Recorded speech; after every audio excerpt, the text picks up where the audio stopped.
Great song. Some legends only change the course of history once. Our next guest did it twice. He helped kill the bloated carcass called rock music back in the late 70s with the Sex Pistols. But then he topped that months later with his next band, Public Image Limited, a creative monster that pretty much influenced every artist that came afterward. And now we have awesomely awesome news. Public Image Limited recently announcing their first North American tour in 18 years. It kicks off this Tuesday in Los Angeles. So let's talk about it with one of our favorite guests, the lead singer of Public Image Limited, the legendary John Lydon. John, you look very healthy. Yeah, well, hello, how are you? I'm good. I'm doing the best I can. Yes. I'm 54 years young, and I'm looking forward to the next half century. Fantastic. You look tan. You look like you've been working out or something. No, that's just exhaustion and sweat. I've been howling all afternoon in rehearsal. All right. Go ahead. And of course, Jimmy Kimmel last night gave us a brilliant rehearsal opportunity. Excellent. We don't talk about him here. He's competition. Screw That's him. why I brought him up. But before I move on to PIL, because I got a lot of questions. You know, obviously the manager of the Sex Pistols, the man that you knew many years ago, Malcolm McLaren, passed away today. He was one of a kind, wasn't he? Well, he was an all-round entertainer. I will never speak ill of the dead. Mm-hmm.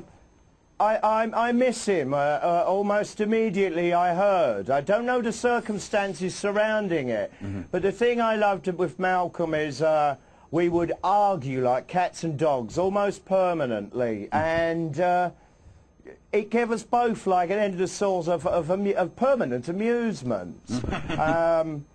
And although we did argue, but in a fairly intellectual way, fairly consistently, we both knew that we were arguing from the same side of the fence. Right. You know, our enemies was always ignorance and intolerance. Yeah. And so in that respect, somewhat of a friend has gone. I'm quite sad about that.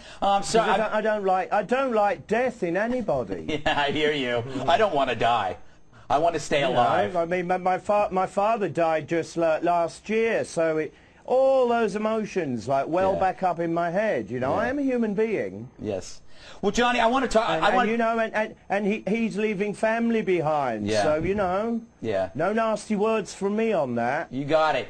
Well, I want to talk to you about PIL. A lot of people know you from the Sex Pistols, but in my opinion, PIL, especially the album's second edition, was in my opinion one of the greatest pieces of art I've ever listened to, and I still listen to it to this day. What made that particular album so special and so different? It was like 1978. Well, I think to my mind, every single thing Public Image Limited has done is different. Mm-hmm.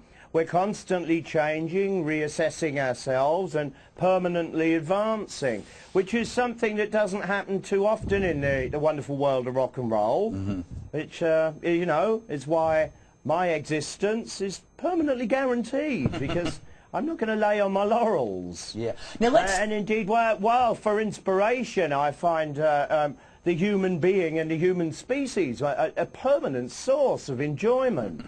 I believe in life. Yeah. Let's say a young kid has never... I'm pro-life and I'm pro-choice, both at the same time. That's fantastic. No contradiction there. Now, well, let's say a young kid has never heard of PIL. And I don't expect it on the health care.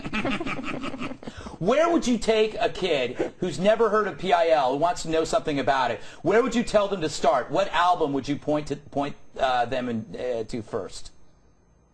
There's websites there that provide all the information necessary. That's one of the good things about the modern world of technology.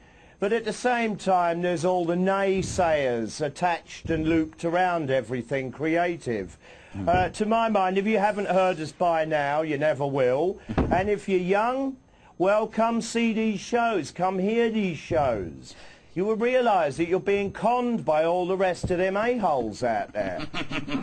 You know, I'm true and I'm honest. I know. I am absolutely true. I'm absolutely honest. I've never done anything to steal or rip off anyone or hurt anyone in my entire life. And yet I'm a negative force. That's quite amazing, isn't it? It is. I think you're a positive force. I want to talk to you about your band. You got great guys in there. You got Lou Edmonds, Bruce Smith, Scott Firth. Scott Firth, who was he in the Spice Girls? Yes, one of the band members. Yes. I mean, that was brilliant. That drew me straight to him. That and the fact that he's played with Stevie Winwood. This is exactly the kind of person I'm always looking for. People that don't have musical prejudices. Well, and yet at the same time put forth and first forward the fact is that he's just a really wonderful person, right? Really easy to get on with. And this is the same with Lou Edmonds and Bruce Smith. We really gel weather, right? Whatever the problems. It's really, really vital and important in a band to have personalities that respect each other. I got one. As you well know, I've got that now in pill, but I've also had that not in pill from time to time. Right, you had 40. So you've had 40 different bandmates, haven't you? Yeah, over the years, yes. And, you know, quite frankly, 37 of them I don't need. Well, John, I thank you so much, and I'm going to see you in May when you come out to New York and play at the, I think it's at Terminal 5, and we're going to be there. And it's always a pleasure having you on the show. All the best, and congratulations on getting PIL. I can't wait to see him. If you need more information about the tour, go to the band's website, pilofficial.com.